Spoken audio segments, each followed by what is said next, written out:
Welcome to the DoubleACS Daily News. The city's junior conservation commissioners, 5th grade students at Wamsutta Middle School, showed the public what they learned over the course of the year in a student's showcase.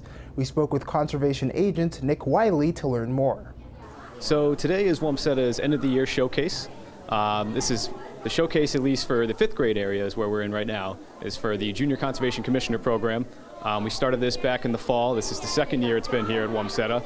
And so the showcase that you see around us in the background is the kids showing everything they've learned throughout the course of the year. Whether it's, our vernal pool species, our different wetland plants, our wetland indicators, why we protect them, why should we manage our stormwater. They're showcasing all the aspects they learned through the program and what our Conservation Commission in Attleboro does pretty much every day. So what you see here is every single kid that participated in the program this year has done their own showcase. Either they have a wetland plant, a wetland animal, or even other animals that come in and graze at the wetlands or use whatever those resources that are there. Every single kid has picked either a plant or animal to showcase. They do a diorama or some kind of model that shows it, and then they also have a little bit of information and fact sheets to go along with it as well. So what started it was the Conservation Commission wanted to be able to reach out into the community and start educating the community, especially our children, about why it's important that we protect wetlands and also what the Conservation Commission does.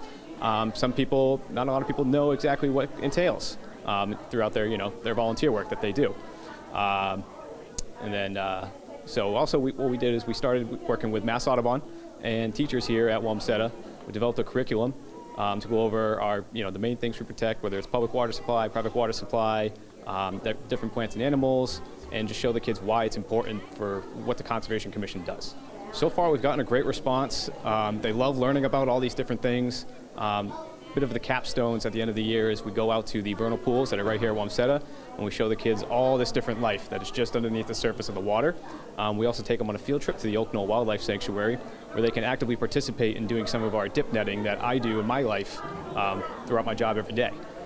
Looking at all these different species, what's a good indicator of a wetland?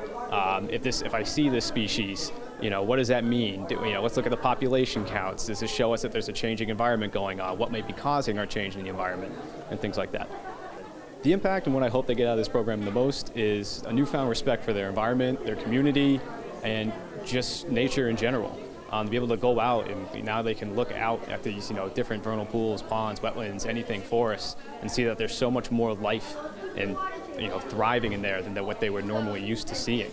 And all you have to do is just poke around a little bit underneath some rocks, woods, underneath the mud, and look at everything that's happening there. So next year we will be branching out into at least one of the other middle schools. We're currently talking with the STEM coordinator for the middle schools right now. So it is our hope that we can stay at Wamsutta as well. That will be, as long as we can keep the funding going, we'll be able to get in more than one school.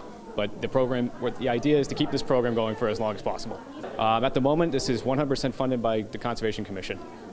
We're actively looking at grants so we can, not only stay in Wamsutta, but branch out in the other schools. But for the foreseeable future, it's just funded by the Conservation Commission. That's all for today's update. Remember, you can watch all of our content by visiting our website, DoubleACS.com, by downloading the DoubleACS mobile app, or if you have a Roku, you can search for the DoubleACS Roku channel. For DoubleACS News, I'm Austin Ricketts.